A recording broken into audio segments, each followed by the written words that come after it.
Team Bored of It here, Tally Farrell, Megan and Sven. Today we're going to review Star Wars Rebellion. Star Wars Rebellion is an epic galactic conquest game that plays somewhat asymmetrically and is designed for between 2 and 4 players, although realistically it's probably best at 2. Now, it's set during the original trilogy of Star Wars movies, which means that one side is going to be playing as the Rebellion,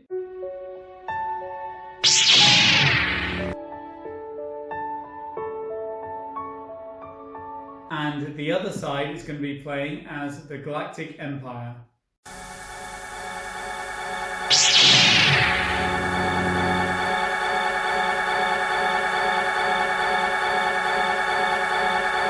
Now, you don't have to be a Star Wars fan or really know anything about it in order to enjoy this game. I had no real interaction with it apart from thinking that Baby Yoda was cute AF in The Mandalorian, but actually it's become one of my favourite games. But if you do enjoy Star Wars, then bonus. And the game actually made me want to watch the movies, and I surprisingly really enjoyed them.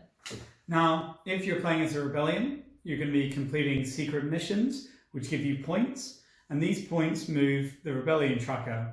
Now, you're also going to be wanting to slow down whatever the Empire is doing at the same time, because when the turn marker and the Rebellion marker meet, the Rebels win.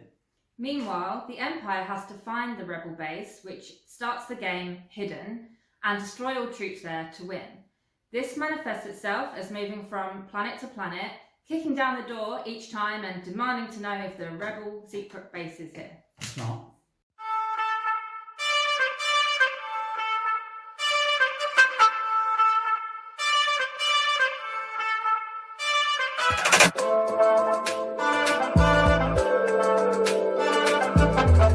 So once you've decided factions, you're going to keep drawing from the probe deck until you have 5 Imperial planets and 3 Rebel planets. These are going to make up your starting planets, amongst which you'll divide your forces. Now, once you've done that, the Rebel player gets to go through the entire probe card deck, and these just show all of the planets on the board. And they'll pick where their secret base is, and thus the strategy begins. Because you have to think about where you're going to put that secret base. Should you pick a desolate spit of rock down here, so far away from anything that no one's going to suspect it? Or do you try and be clever and put it right next to a big Imperial base? Or do you put it on your big strong Rebel planet that makes your big ships and load all of your troops there, trying to double trick the Imperial player into thinking, well, they're never going to put it there, it's too obvious. Thus, the mind games begin. Each player will have a hand of mission cards, and we'll start the game with 4 leaders, which throughout the game will increase to 8 leaders. And the leaders can be used for 3 things. You can assign them to your mission cards if their symbols match. You can use them to move your forces to an adjacent planet, or you can use them to block your opponent's missions, again if the symbols match. So how missions will work is once you're assigned a leader to your mission, then you resolve them during your turn, which goes back and forth. So on her turn, Tally might say something like, I'm going to do a fighting mission in Mandalore. I'm doing a fighting mission in Mandalore. Now, she's using the fighting symbol, so at this point, I can either do nothing, and then she just resolves whatever it says on the card, or I can block her. Now, I don't want her to do that, so I'm going to block her with Chewbacca, who's spare in my leader pool, and he also has the fighting symbol. So now I block her, we both have 3 fighting symbols each, and then what we do is we each roll 3 dice. And if Tally gets higher, then she gets to do the mission. If it's a draw or I roll higher, her mission fails. The mission cards are all different, and that's where a lot of the gameplay and strategy really comes in. For example, the Imperial missions might allow me to draw more probe cards and therefore narrowing down my search for the Rebel base, or allow me to take a Rebel leader and capture them and they're out of the game. Whereas me, as the Rebels, I might pop up on an Imperial planet, destroy a few ground troops and then disappear, or I might go on a diplomatic mission to secure a system's loyalty, which then will let me build more units next time we get to build. Players will go back and forth using one leader per turn until both players pass. At which point, then I, the Imperial player, will draw a probe card, narrowing my search. And I, as the rebel player, get a secret objective. Then both players might gain a leader or build units based on what planets they control. Now, this will conclude the round, and then you'll reset and go again for a new round, and these rounds continue like this until one player wins. Either the Empire, because they've found the rebel base and destroyed all the units, or the rebels, who have survived long enough and completed enough objectives to see the rebel marker and the turn marker meet in the middle. We are big fans of this game, although it certainly isn't perfect, but we were both surprised at how dynamic it is. So I bought this to play with a friend who's really big in Star Wars, but when for a while we didn't find the time, I forced Tally to play it, and I didn't really think she'd like it, but it turns out it's now one of her favourite games. And I believe this is because while this has, you know, the movement and conquest and combat of other kind of epic space games, it's actually a small part of the game. And the other 80% of the game is over here with the leaders and the mission cards. The system of choosing which missions to play in which round and figuring out which leaders to hold back in order to trip up your opponent provides strategy. And you always feel super devious, leaving your last mission until your last turn and duping your opponent into wasting all of their leaders blocking inconsequential missions. It almost becomes chess-like, trying to predict your opponent's next moves and figuring out which pieces you should hold back in order to counter. It creates a really nice back and forth flow and a very different feeling from what you usually find in similar games. Now, we should discuss the 20% of the game that is the combat and moving around the board, because we're well aware that the combat is not well liked and in some cases hated. I know people that won't play the game because the combat's so stupid, and I know people that refuse to play without the expansion for the game, which addresses the combat. Now, from our part, we don't feel the same hatred towards the combat. You know, you just roll some dice and assign some hits. It's basic, but it's functional, it's okay. But I can see why, because it is a bit obtuse. Like, you know, you roll a red dice because your ship tells you to, and now you can only assign that hit to a unit on the other side that has red health, unless you get a special symbol. And it's a bit silly, right? It's just a bit obtuse. But it's okay, like it's fine.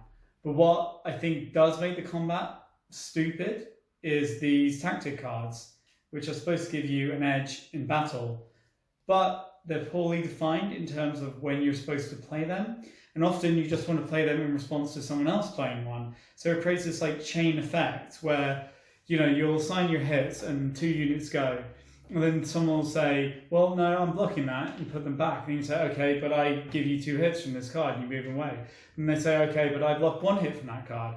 And then you say, okay, but I deal 1 damage from this card. And then you say, well, I block that damage from that card. And it just goes on and on like this. Honestly, I've had chains like 5 cards in a row, back and forth. And that does get really stupid. I think it would be a lot smoother if they just had done away with the tactic cards and you just roll the dice and assign the hits. However, like we said, at least when we play, combat is not a big part of it, so this doesn't really matter. It makes the game imperfect, but it doesn't ruin it. If a combat system like this was used in a game like Twilight Imperium or Dune, it would make it unplayable. However here, because the rebels have so few troops, you'll be having very little, if any, large-scale battles, and usually the combat is a very swift sweeping aside of the rebel troops, and we can live with that. So what we love about the game is that it provides constant thrills no matter which side you are. You're either the Empire, moving planet to planet, and every time you get to a new planet, you're going, is this a rebel base? Is this it? Did I get you? Am I going to kill you now? To which they are always going to go, no, please stop asking me. You keep asking me. It's getting really annoying now. I'll just tell you when you've got the right planet. Whereas if you're the rebel player, you're going to be feeling really devious and smug, watching the Empire do stuff half the galaxy away, mooching around, whereas your secret planet's over here. All the while, you complete objectives and get ever closer to victory. Alternatively, you might be the rebels and you might be biting your nails with tension as you watch the Empire's feelers move around your planet, and you're really worried that next turn they're going to land on it and discover your secret base. Generally, the game moves at a good pace. Because you are usually quickly resolving a mission or just moving some units one space, the turns go back and forth quickly. And this is nice considering games of this style usually have long drawn out turns. The thing is, you're always invested in what your opponent is doing in case you want to block them, and anything that they do is bad for you. So this keeps you feeling engaged. Because of the fast pace of this game, it never feels like it goes on for too long, and this is probably one of the shortest feeling long games that we played. Star Wars Rebellion is a really great concept of how gameplay and story can elevate both. And they do this because they use the overarching story of the original trilogy. It allows the sides to play asymmetrically. So you really feel like you're part of a struggling rebellion or a mighty empire. And that's really cool. One thing you should know though is that it doesn't really nail all of the Star Wars aspects. And especially in terms of the Death Stars. And this is because we just found them a bit pointless. And basically this comes down to fire them, you have to draw the right cards from a secondary Imperial deck, which you can only draw from by doing missions. And to move them, you can only move units one space per turn. So it takes forever to move it anywhere on the board. You don't know where the rebel base is. And if it turns out, which it probably will, on the other side of the galaxy, it's next to useless. And in all of our games, we've never actually seen the Death Star used.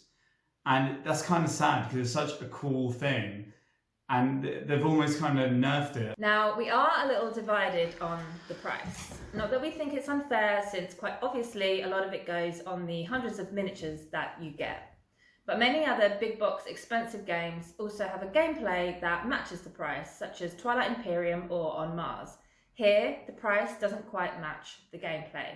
There are a few issues which we've mentioned, but also because the gameplay is somewhat narrow when compared with other big box games. Because all you can really do is play a mission card, move some units, or maybe do a battle. Combined, it just makes it feel like the price is a little unfair for the gameplay. If medium heavy board games are your thing, this is an engaging strategic two-player game which turns the tables on classic 4X space games by sidelining combat from being the main focus. Now, its novel mission system allows strategy to come into the game and allows each side to feel distinct. It also provides really dynamic and engaging player-player interaction. Whilst it's certainly not perfect, it makes up for its flaws by just being really damn fun and enjoyable, whether you like Star Wars or not. And if you like this video, we'd love it if you could give it a thumbs up, and please subscribe to our channel for regular board game reviews and doggos. Bye-bye. Bye-bye.